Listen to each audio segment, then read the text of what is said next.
Lagi-lagi pernyataan yang dinilai kontroversial keluar dari Menteri Kabinet Indonesia Maju. Pernyataan yang menyita perhatian publik itu diucapkan para Menteri Jokowi saat mereka menanggapi kebijakan atau wacana yang berkembang di publik. Terbaru dua Menteri Kabinet Indonesia Maju yang menjadi perbincangan publik, yakni Menteri Koordinator Bidang Pembangunan Manusia dan Kebudayaan atau Menko PMK Muhadjir Effendi dan Menteri Komunikasi dan Informatika atau Menkominfo Budi Aris Setiadi. Lalu, siapa saja Menteri Kabinet Jokowi yang sering melontarkan pernyataan hingga kebijakan yang kontroversial?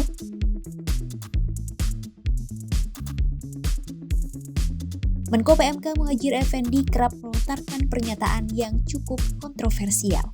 Salah satunya terkait dukungan Muhadjir terhadap mahasiswa yang memanfaatkan pinjaman online atau pinjol untuk membayar uang kuliah tunggal atau UKT jika kesulitan ekonomi. Selain itu, pernyataan Muhadjir soal pelaku judi online juga menuai kontroversi. Saat itu, ia melontarkan wacana akan memberikan bansos kepada keluarga korban judi online. Muhadjir juga menyinggung soal wisuda yang bisa menjadi ajang bagi kampus untuk mencari duit atau keuntungan dari mahasiswa.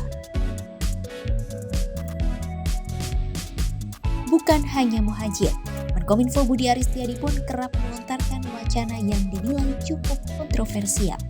Budi sempat mengusulkan aktris Wulan Guritno dijadikan duta judi online pada Agustus 2023 lalu. Kemudian ia juga mengusulkan penerapan pajak judi online dalam rapat bersama Komisi 1 DPR RI. Bukan hanya itu, Budi Ari pun sempat viral karena menyebut perempuan lebih kejam dari laki-laki saat mengomentari kasus poluan yang membakar suaminya karena judi online di Mojokerto, Jawa Timur.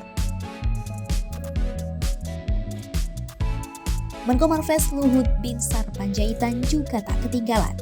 Menteri Jokowi satu ini pun kerap melontarkan pernyataan yang menimbulkan pro dan kontra di publik.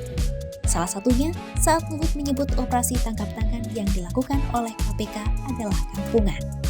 Klaimnya soal big data 110 juta rakyat yang ingin menunda pemilu juga sempat bikin heboh pada 2022 silam.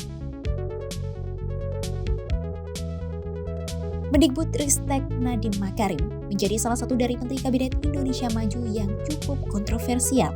Nadiem pernah menuai kritik karena menerbitkan Permendikbudristek nomor 30 tahun 2021 tentang penanganan kekerasan seksual di perguruan tinggi. Nadiem pun pernah membuat polemik perihal dihapusnya pramuka dari ekskul di sekolah. Kemudian juga soal kurang cepatnya Kemendikbudristek dalam menyikapi UKT di sejumlah perguruan tinggi negara berbadan hukum, hingga program organisasi penggerak yang menelan anggaran ratusan miliar rupiah. Pernyataan Menak Yakut sempat menuai kontroversi saat ia menyebut Kemenak adalah hadiah negara bagi Nahdlatul Ulama. Kemudian pada gelaran Pilpres 2024, Yakut pun kembali menjadi perbincangan usai mengingatkan umat Buddha agar melihat rekam jejak Capres.